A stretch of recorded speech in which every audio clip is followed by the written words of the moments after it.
Negativity में फंसे होने के कारण बहुत ज़्यादा भावनात्मक लॉस आपने झेला है, चीज़ें वैसी झेली हैं जिसके कारण इमोशनल लॉस है।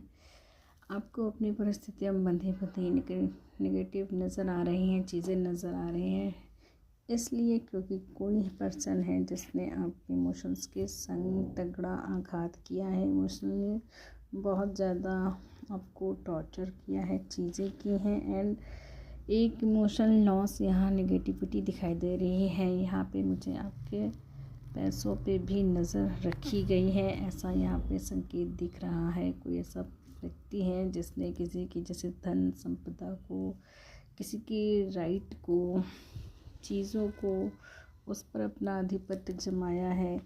इस वजह से भी हो सकता है कि जिन भी व्यूवर्स के संग एनर्जी कनेक्ट होगी, इस वजह से या उनका इमोशन लॉस हुआ है, चीज़ें लॉस हुई हैं, पैसों का लॉस हुआ है, किसी ने चीज़ें आपके ली हैं, आपका फाइनेंशियल एरिया भी किसी ने डैमेज किया है और इमोशनल एरिया भी, या फिर ये दोनों ही कैटेगरीज़ में इमोशनल हानि यहाँ फेस होती दिख रही है।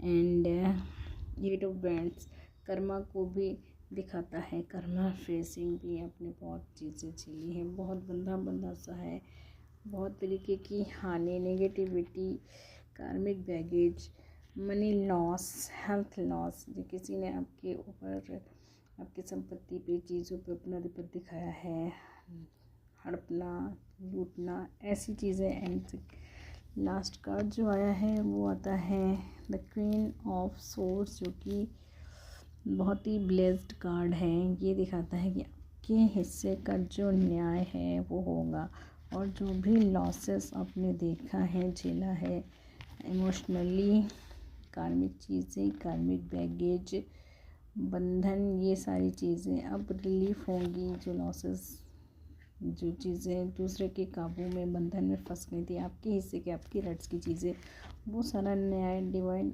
आपको देने वाले हैं। जस्टिस आपका होने वाला है, और बहुत ही अच्छे शानदार तरीके से एक विक्ट्री, एक जीत, एक न्याय आपको बहुत तेज़ी से मिलता हुआ दिख रहा है।